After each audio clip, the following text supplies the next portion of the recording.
ಹೇಳ್ಬೇಕು ಆಮೇಲೆ ನಾಳೆ ಮಾಡಿರೋ ಕೈ ಫ್ರಂಟ್ ಅವ್ರ ಕೈ ಹೋಗಪ್ಪ ನೋಡಿ.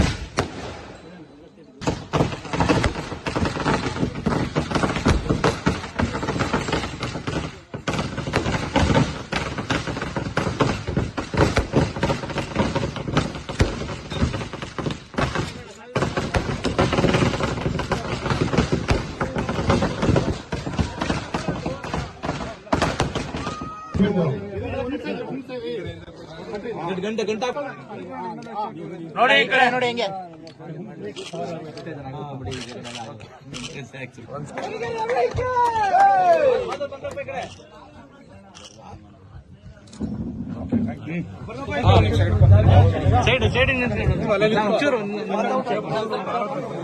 ಆದರಣೀಯ ಸ್ವಾಗತವನ್ನು ಕೊಡ್ತಾ ಇದ್ದೀವಿ.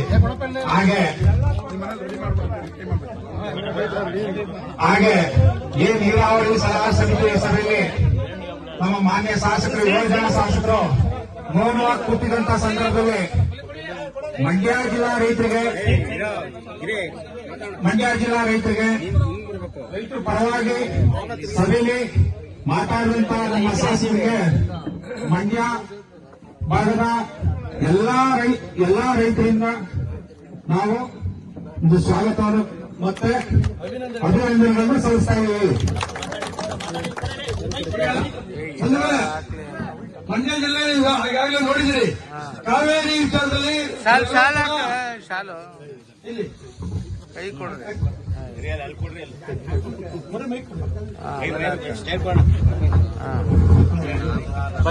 ಹೊಚ್ಬಿಡ 3 ಜನ ಆ ಸೈಡ್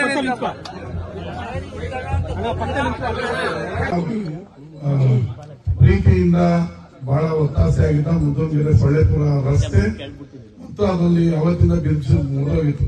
2ನೇ ಟೆಂಡರ್ ಆಗಿ ಬಹಳ ವರ್ಷದಿಂದ ಅದೊಂದು ಬಿರುಸು ಮುರಿದು ಬಿದ್ದೋಗಿ ಅಲ್ಲಿ ಹೋಗಕ್ಕಾಗಲ್ಲ ಅಂತೇಳಿ ಬಂದಾಗೆಲ್ಲ ನಮ್ಮ ಮುಖಂಡರು ಲೀಡರ್ಗಳೆಲ್ಲ ಅದನ್ನು ಕೇಳ್ತಿದ್ರು.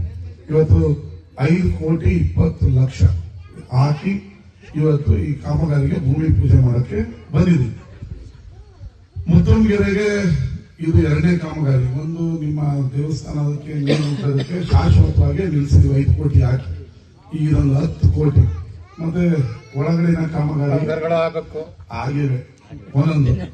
ಎಲ್ಲವೂ ಆಗಕ್ಕಾಗಲ್ಲ. ನೀವು ನಾನು MLA ಮಾಡಿದ್ರು ಫಸ್ಟ್ ಟೈಮ್. 3 ವರ್ಷದಲ್ಲಿ ನಿಮ್ಮ ಊರಿಗೆ 10-10 ಕೋಟಿ ರೂಪಾಯಿ ದುಡ್ಡನ್ನ 100 ವರ್ಷದಲ್ಲಿ ಹಾಕ್ತಿರೋ ಒಂದೇ 3 ವರ್ಷದಲ್ಲಿ ಹಾಕಿದ್ರಿ. ನೀವು 10 ಕೋಟಿ ಯಾವ ಸರ್ಕಾರದಲ್ಲಿ ಯಾರ ಹತ್ರ ತಗೊಂಡ್ಬಂದಿದ್ರಿ? ಯಾವ್ದಾರ ಒಂದು ಮತ್ತೆ 10 ಅಂದ್ರೆ ಸ್ವಲ್ಪ ಹಳ್ಳಿಯವರು ತಾಳ್ಮೆ ಇರ್ಬೇಕು.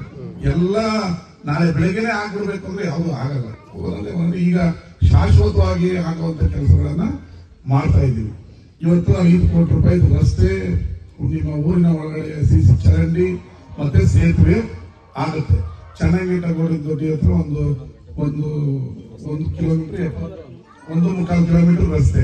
ನಮ್ಮ RG ರೆಸಾರ್ಟ್ ಹತ್ರ ನೀವು ನೀರು ಬರೋ ಕಾಲುವೆಯನ್ನು ಮಾಡ್ತಿದ್ವಿ. ಈಗಾಗಲೇ ಡನ್ನಾಯಕಪುರ ಈಚೆರೋ ರಸ್ತೆಯನ್ನ ಮಾಡ್ತಾ ಇದ್ದೀವಿ. ಈ ಮಾಡದೇ ಇರೋರು ತುಂಬಾ ಮಾತಾಡ್ತಾ ಇರ್ತಾರೆ. ಮಾಡೋರು ನನ್ನ ಬೆಳಿಗ್ಗೆ ಭೂಮಿ ಪೂಜೆ ಮಾಡಕ್ ಟೈಮ್ ಇರಲ್ಲ, ಟೈಮ್ ನಾಳೆ ಕೊಡ್ತೀವಿ ನಾಳೆ ಕೊಡ್ತೀವಿ ಅಂತ ಹೇಳ್ತಾ ಇರ್ತೀವಿ. ಈ ಮಾಡ್ತಾ ಇರೋರು ಸುಮ್ಮನೆ ಬರೋದು, ಟಿವಿ ಬೈಯೋದು ಹೋಗೋದು, ಬರೋದು ಟಿವಿ ಬೈಯೋದು ಹೋಗೋದು.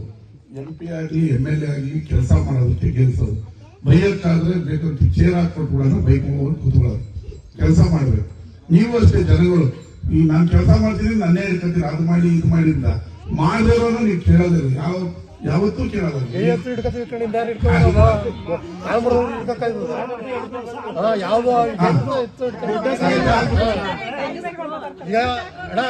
ಈಗ ಇವರೆಲ್ಲ ನಮ್ಮನ್ನ ರೇಗ್ತಾ ಇದ್ರು. ಯಾವ ಬಿದ್ದಲು ಊರಿನ ಒಳಗಡೆ ರಸ್ತೆ ಈಗ 100 ವರ್ಷದಿಂದ ಆಗ್ತಿರೋದು ನಾಳೆ ಬೆಳಗ್ಗೆ ಯಾವತ್ತೂ ಆಗಲ್ಲ. ಹಳ್ಳಿಗಳಿಗೆ ಗ್ರ್ಯಾಂಡ್ ಬಂದಾಗ ಒಂದೊಂದೇ ರಸ್ತೆ ಮಾಡ್ತೀವಿ. ಈಗ ನನ್ನ ಕ್ಷೇತ್ರದಲ್ಲಿ 180 ಹಳ್ಳಿ ಇದೆ. 180 ಹಳ್ಳಿಯವರನ್ನು ನಮ್ಮ ಮನೆ ಮುಂದೆ ಮಣ್ಣು ಇರಬಾರದು ಅಂತ ಅವ್ರ ಕನಸು ಮತ್ತೆ ಅವರ ಪ್ರೀತಿ. ಹಾಗಂತ ನಾಳೆ ಬೆಳಗ್ಗೆನೆ ಮಾಯಾಮಂತ್ರದಲ್ಲಿ ಯಾವುದೂ ಮಾಡೋದಕ್ಕಾಗಲ್ಲ. ಮಾಯಾಮಂತ್ರದಿಂದ ಮಾಡಾಗಿದ್ರೆ ಇಲ್ಲೇ ಇದ್ರು ನೀವು ಕದಾಸ್ಕೊಳ್ಬಹುದು. ಇವೆಲ್ಲ ಗ್ರ್ಯಾಂಟ್ ಬರಬೇಕು, ಇವೆಲ್ಲ ರೈತರಿಗೆ ಅನುಕೂಲ ಆಗಂದ್ರೆ ಈಗ ಒಂದೇ ಸರಿ 5 ಕೋಟಿ ರಸ್ತೆ ಮಾಡಿದ್ವಿ. ಊರ ಒಳಗಡೆದು ಅದು ಬೇರೆ ಹೆಡ್ ಬರೋದು, ಅವಕ್ಕೆ ಸ್ವಲ್ಪ ಬಂದಾಗ ಅವನ್ನ ಎಲ್ಲ ಮಾಡ್ತೀವಿ. ಮತ್ತೊಂದು ನಿಮ್ಗೆ ಹೇಳಿದ್ರೆ ನೀವೆಲ್ಲ ಈ ಮಣ್ ರೋಡ್ ಇದೆಯಲ್ಲ, ನಿಮ್ ಆರೋಗ್ಯ ಚೆನ್ನಾಗಿರುತ್ತೆ. ನಿಮ್ಗೆ ಗೊತ್ತಿಲ್ಲ, ನೀವು ಕಸ ಕುಡಿಸ್ಬೇಕಾಗುತ್ತೋ ಇಲ್ಲ ಧೂಳು ನೀವು ಸಿಮೆಂಟ್ ರೋಡ್ ಮಾಡಿಸ್ಕೊತೀರ. ಒಂದು ನಿಮ್ ಬೋರ್ವೆಲ್ ನೀರ್ ಸಿಗಲ್ಲ, ಇನ್ನೊಂದು ನಿಮ್ ಮಂಡಿ ಚಿಪ್ ಎಲ್ಲ ಸಾವ್ದೋಗ್ತದೆ. ನಿಮ್ಗೆ ಅದು ಗೊತ್ತಿಲ್ಲ. ನೀರನ್ನ ಯಾವುದು ಅಬ್ಸರ್ವ್ ಮಾಡುತ್ತೆ ಅಂದ್ರೆ ನೀರನ್ನ ಯಾವ್ದು ಟಾರ್ ರಸ್ತೆ ಮಣ್ಣು ರಸ್ತೆ ಎಳೆಯುತ್ತೆ. ಸಿಮೆಂಟ್ ರಸ್ತೆ ನಿಮ್ಗೆ ಖುಷಿ, ಆದ್ರೆ ಮುಂದಿನ 10 ವರ್ಷದಲ್ಲಿ ನೀವೆಲ್ಲ ಮಂಡಿ ನೋವಿಂದ ನರಳುತ್ತೀರಿ. ಎರಡನೇದು ನಿಮ್ಮ ಬೋರ್ವೆಲ್ ಯಾವ್ದು ರೀಚಾರ್ಜ್ ಆಗಲ್ಲ. ಇದು ಎಚ್ಚರಿಕೆ ಇಟ್ಕೊಳ್ಳಿ. ನೆಕ್ಸ್ಟ್ ನಿಮ್ ನೀರು ಕೊಡ್ಬೇಕಾದ್ರೆ ನಾವೇನ್ ಮಾಡ್ಬೇಕು ಗೊತ್ತಾ, 2 ಕಿಲೋಮೀಟರ್ ಎಲ್ಲರೂ ಹೊಲದ ಒಳಗಡೆ ಬರೆದು ಅಲ್ಲಿಂದ ಪೈಪ್ ಲೈನ್ ಹಾಕ್ಬೇಕು. ಇದೇ ಆಗೋದು. ಇವಾಗ ಆಲ್ರೆಡಿ ಎಲ್ಲೆಲ್ಲಿ ಸಿಮೆಂಟ್ ರಸ್ತೆ ಮಾಡಿದೀನಿ, ಆಯ್ತಿಲ್ಲಿ ಎಲ್ಲೆಲ್ಲಿ ಸಿಮೆಂಟ್ ರಸ್ತೆ ಮಾಡಿದೀನಿ ಅಲ್ಲೆಲ್ಲೂ ಬೋರ್ವೆಲ್ 1000 ಅಡಿಗಿಂತ ಕಡಿಮೆ ನೀರ್ ಸಿಗ್ತಾ ಇಲ್ಲ. ಇದನ್ನ ತಲೆಯಲ್ಲಿ ಇಟ್ಕೊಳ್ಳಿ. ಆದ್ರೂ ನೀವು ಒಪ್ಕೊಳ್ಳಲ್ಲ, ರಸ್ತೆ ಮಾಡ್ತೀವಿ. ಇದನ್ನ ಮೊದ್ಲು ಹೇಳ್ಬೇಕಲ್ಲ ನಿಮ್ಗೆ ಗಮನಕ್ಕೆ. ಆದ್ರೆ ಇವನು ಹೇಳ್ಕೊತಾನೆ ಬಿಡು, ನಾವು ಇರೋವರೆಗೂ ನಮ್ಗೆ ಒಳ್ಳೆ ಸಿಮೆಂಟ್ ರಸ್ತೆ ಇರ್ಲಿ ಅಂತ. ಆಯ್ತು ಅಣ್ಣ, ಒಂದ್ ನಿಮಿಷ ಅಣ್ಣ, ಎಲ್ಲವೂ ನಾಳೆ ಬೆಳಗ್ಗೆ ಆಗಲ್ಲ ಅಂತ ಹೇಳ್ಬಿಟ್ಟಲ್ಲ. ಸಬ್ಸ್ಕ್ರೈಬ್ ಬಟನ್ ಮೇಲೆ ಕ್ಲಿಕ್ ಮಾಡಿ ಹಾಗೂ ನಮ್ಮ ಹೊಸ ವಿಡಿಯೋಸ್ ಅಪ್ಲೋಡ್ಗೋಸ್ಕರ ಪಕ್ಕದಲ್ಲಿ ಕಾಣುವ ಬೆಲ್ ಬಟನ್ ನಮ್ಮೆಲ್ಲ ವಿಡಿಯೋಗಳನ್ನ ಲೈಕ್ ಮಾಡಿ, ಶೇರ್ ಮಾಡಿ ಹಾಗೂ ಕಮೆಂಟ್ ಮಾಡಿ.